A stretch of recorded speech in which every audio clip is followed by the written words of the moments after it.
Okay, so the idea now is to talk about purulent labyrinthitis. Now, the idea is labyrinthitis. The idea is that we have a bacterial infection that spread to the inner ear. Usually, it starts from things like acute otitis media, where the middle ear is infected, and here is the middle ear, and the infection spread to the inner ear. And then we have purulent labyrinthitis. It can cause very severe manifestation. The patient can have severe vertigo. Let's say vertigo. Because of it, he has vomiting, nausea. Tinnitus can happen, as it can involve the inner ear, and hearing loss. So, as you can see, vertigo, the vestibular part, tinnitus and hearing loss, the cochlear part.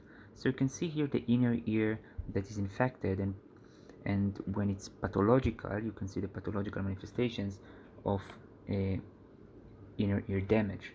Now, the patients can have pain also and fever. Remember that this is an infection, so they also commonly have this one. Now, how it is diagnosed? How it is diagnosed? When you suspect it. When should we suspect it?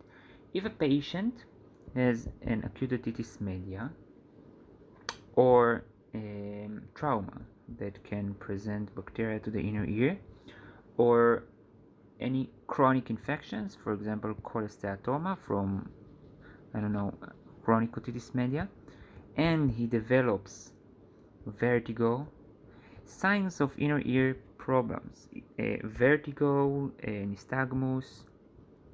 For example, if patient has an acute otitis media and he developed sensory neural hearing loss or vertigo, so think about it that the middle ear infection spread to the inner ear.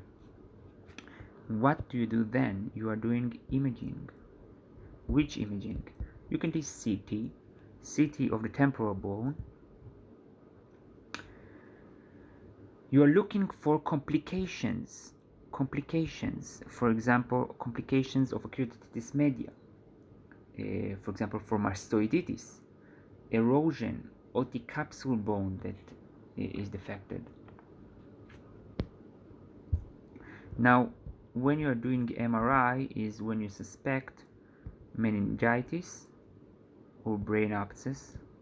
Then you are doing, in that situation, you're going to do an MRI.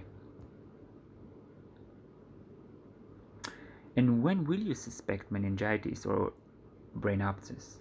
So when there is signs of central nervous system involvement of infection, for example, altered mental status or meningismus, for example, nuchal rigidity or high fever, even though high fever can present with purulent labyrinthitis.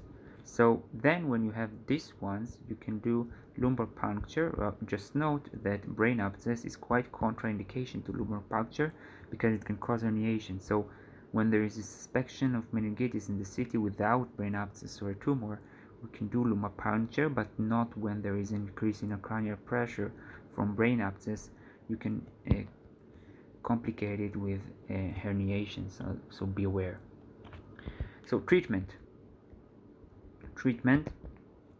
So of course it's an infection, so antibiotics should be used, and you want to use antibiotics that penetrate the BBB, like third generation cephalosporins, for example, ceftriaxone.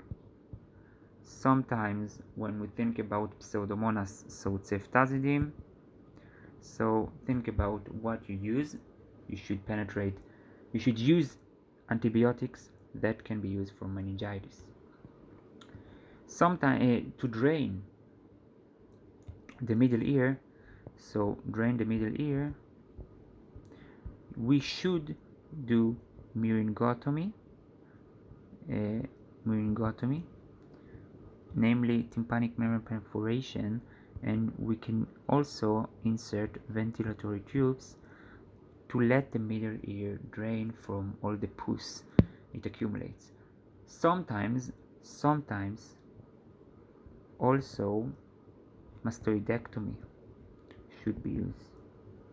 Sometimes.